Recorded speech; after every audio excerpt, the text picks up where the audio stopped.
Just in, breaking news. The Supreme Court says to hell with lower court judges, rogue judges, you activist judges who think you're at the top, you're at the bottom.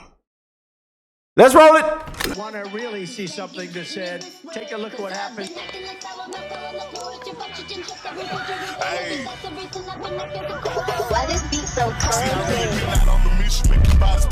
We will make America proud again. When you try to kill our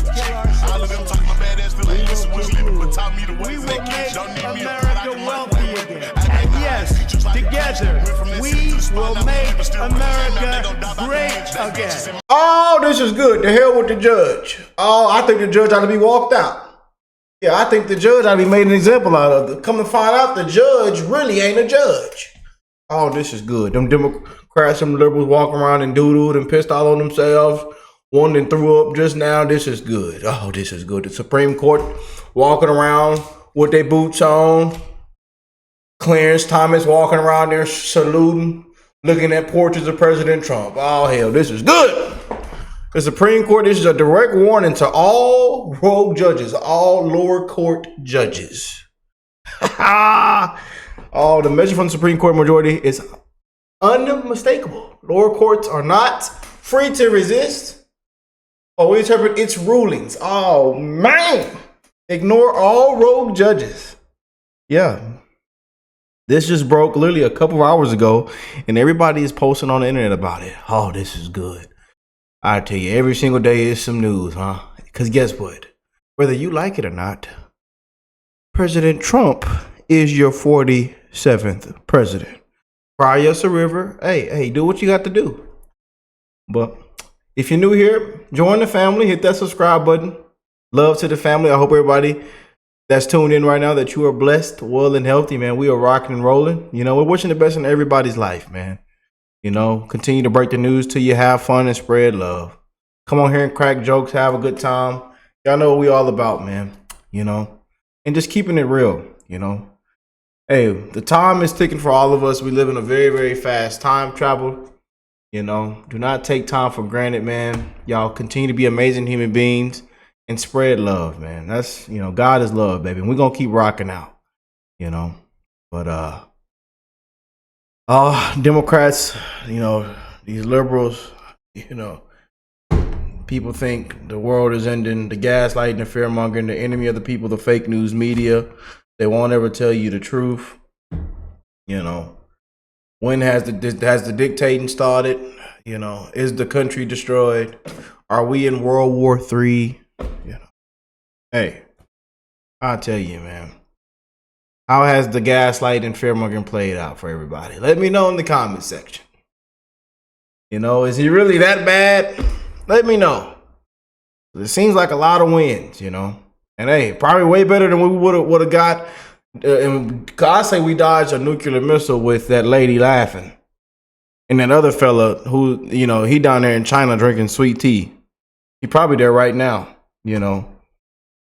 You know, stolen valor tampon Tim. You know, and look what's going on in Minnesota. Democrats, it's just fraud and scandals everywhere.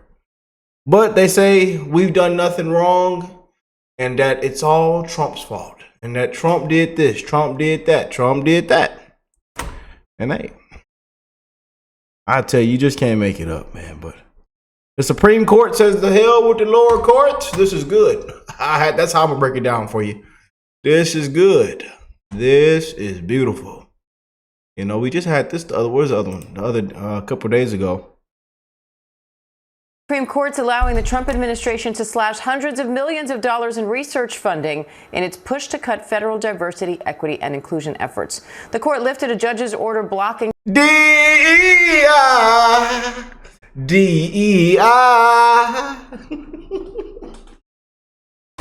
Time to resign. Time to resign. Didn't earn it. Didn't earn it. $783 million worth of cuts made by the National Institutes of Health, but the court did keep Trump administration guidance on future funding blocked. Senior Washington reporter Devin Dwyer has more. So, Devin, the plaintiffs have argued that these cuts will inflict incalculable losses in public health and human life. The Justice Department says funding decisions shouldn't be subjected to judicial second guessing, and that they say this is going to do this is going to do that. They said that this would burn and crash, that this would tank, that this would happen, that this would happen, that people would just start dying, that this will take place, that when you wake up, your car won't start, and it's all Trump's fault. Okay. And now we have people coming out saying, God, I was wrong. God, dog, and I was wrong. Man, I thought it was going to do, I thought those tariffs, I thought this was going to do that. I thought when Trump did this, that this was going to happen. But come to find out, I was wrong. And you know what? I kind of like what President Trump is doing. Y'all hearing people saying that all live on the radio show, live on television? That's what people sound like right now. Hey, it ain't never too late. And come to find out, Democrats is just creating more Trump supporters every single day, more conservatives. Hey, keep what y'all doing, Democrats. Keep what y'all doing. Keep going on the fake news media and repeating the same script, the same tired script, line for line. Keep saying the same crap. Trump could do the best thing for America. He could get world peace right now. Y'all would still come out and say this. Trump could have the economy looking like this, and then he could have this happen, and y'all would still find something to criticize and say he's bad. He's the big bad orange man, and that this is bad for the country. This is tearing everything apart. Y'all would still come on there and say the same crap. So, hey. DEI efforts can, in their words, conceal insidious racial discrimination. So how did the justices reach their decision here? This really fragmented the Supreme Court, Diane, and it came in a challenge to those executive orders that President Trump signed very early on, rooting out DEI initiatives, funding for COVID research, and also gender identity at the National Institutes of Health. What happened at the Institute is they issued a guidance memo outlining which research projects the government would no longer fund. They came up with a list, $780 million of projects. Those were canceled. And the recipients of those grants went to court, and the Supreme Court yesterday said that they would refuse to block those the lower court order for now, meaning the government can't be forced to pay out money it will never get back while this litigation proceeds. But in something of an interesting twist, the Supreme Court did say that the government's guidance, what it put out saying which projects are good and which projects are bad, maybe wasn't so clear, might have actually been illegal, and in the terms of the law, arbitrary and capricious. So what that means is going forward, these government grants can't be blocked. But for now, the ones that the Trump administration identified can be put on hold, Diane.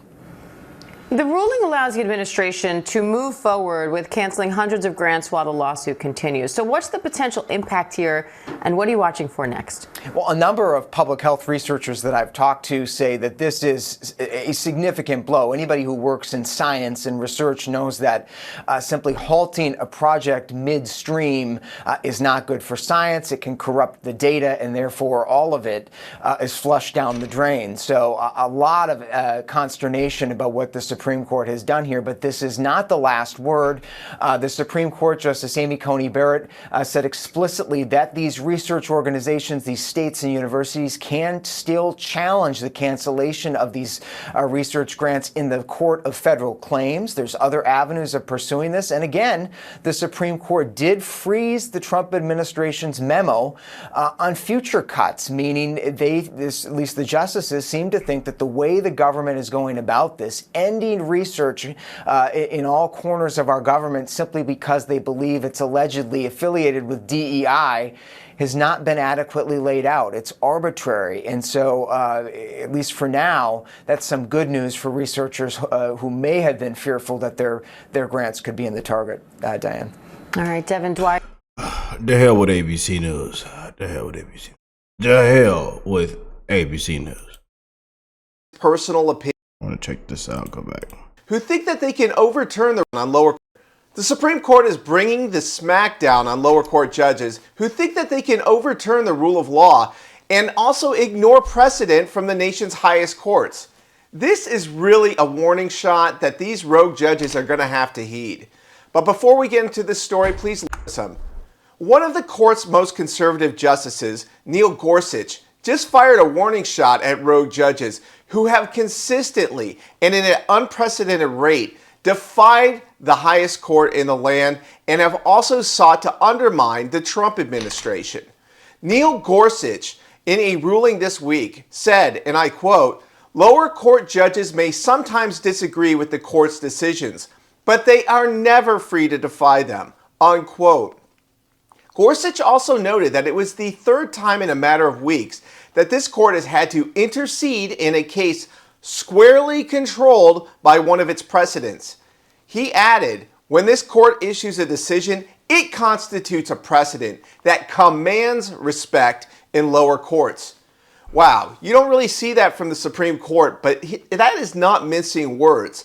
That is telling these rogue judges directly to their faces, knock it off. Because we really have a justice system in this country to have law and order, to have respect, not to have judicial activism and radical, just simply effrontery to the Constitution and to the laws in this country. So nobody elected these rogue judges to be co-presidents of the United States. Now, the decision was related to Trump's cancellation of nearly $800 million in federal research grants. Kavanaugh joined the opinion, which criticized a district court for disregarding an earlier Supreme Court order. Now, one of the things that came up in this case was that the judge, the rogue judge in this case, said that the cancellation of NIH grants related to DEI was simply racial discrimination. But nobody asked him for a Huffington Post editorial about what his personal views are about DEI and equity in this country. We have the rule of law, and he, as a judge, is duty-bound to follow the law. So we don't really care about his personal opinion. He has to follow the law. And we have representation in Congress and ways to handle our political differences that doesn't constitute rogue judges delivering their personal opinions from the bench. Right, Ketanji Brown Jackson? So other justices have criticized lower courts. In March, Justice Samuel Alito said a federal judge had committed an act of judicial hubris in a case involving another Trump policy. So this is not the first time that the Supreme Court has had to weigh in on rogue judges seeking to upend the rule of law. The hell Just with the judges. yesterday, an Obama judge, Paula Hinnis, intervened in the deportation of Kilmar Abrego Garcia, someone who the courts have determined was an MS-13 gang member, and the courts have once again tried to stop the Department of Homeland Security from enforcing immigration law. Let's be clear here. Immigration law was passed through the United States Congress. This is the legitimate means of legislation in the United States. It is not through the judiciary branch where unelected so-called public servants get to interject their opinion into our political and legal processes. They need to stay out of it and enforce the law and do their job. So the Supreme Court, thank you for weighing in on this, but you're going to have to do more than simply issue commands to the lower courts, because I have a feeling these judicial activists, they're not done trying to throw monkey wrenches in their little judicial temper tantrum about President Trump being elected by a majority of the American people. So this has been Kyle Beck with Explain. I tell you, man, for real. The hell with the judge.